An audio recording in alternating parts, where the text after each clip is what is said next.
টানা বৃষ্টি ও পাহাড়ি ঢলে আবারও ডুবেছে সিলেট নগরী। ঈদের দিন ভোর থেকে ভারী বৃষ্টিতে পানি হয়েছে কোমর পর্যন্ত। বিপদসীমার উপর দিয়ে বইছে নদ নদীর পানি। জেলার ৩ উপজেলার নতুন করে আরও কিছু এলাকা প্লাবিত হয়েছে। এদিকে সুনামগঞ্জে ২০ গ্রাম প্লাবিত হয়েছে। উৎকণ্ঠায় কাটছে বন্যা কবলিত এলাকার মানুষের ঈদ। সংবাদদাতাদের পাঠানো তথ্যচিত্রে ওরিসুল ইসলামের প্রতিবেদন। পানিতে টইটুম্বুর সিলেট নগরী। ভারী বৃষ্টি আর উজান থেকে নেমে আসা পাহাড়ি ঢলে কোমর পর্যন্ত পানিতে ডুবেছে নগরীর বেশ কিছু এলাকা। গত কয়েকদিন ধরে বৃষ্টি হচ্ছে সিলেটে। সোমবার ভোররাতেও ভারী বৃষ্টি হয়।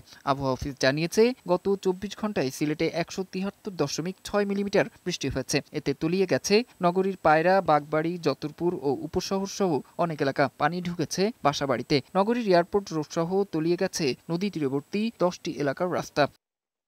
বৃষ্টি আর পাহাড়ি ঢলে সুরমা, কুশিয়ারা ও সারি নদীর পানি ৩টি পয়েন্টে বিপদসীমার উপর দিয়ে বইছে। এতে বন্যা পরিস্থিতির অবনতি হয়েছে গোয়াইনঘাট, জৈন্তাপুর, কোম্পানিগঞ্জ উপজেলায়। পানিতে রাস্তাঘাট তলিয়ে যাওয়ায় জেলা সদরের সাথে যোগাযোগ বিচ্ছিন্ন হয়ে পড়েছে পানিবন্দী এসব এলাকার কয়েক লাখ মানুষ।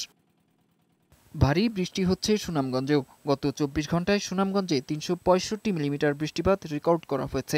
বন্যা আর বৃষ্টিতে ঈদের আনন্দ ম্লান হয়ে গেছে বন্যা কবলিত ২০ গ্রামের মানুষের। পানির কারণে আমরা খুব অশান্তির মাঝে আছি।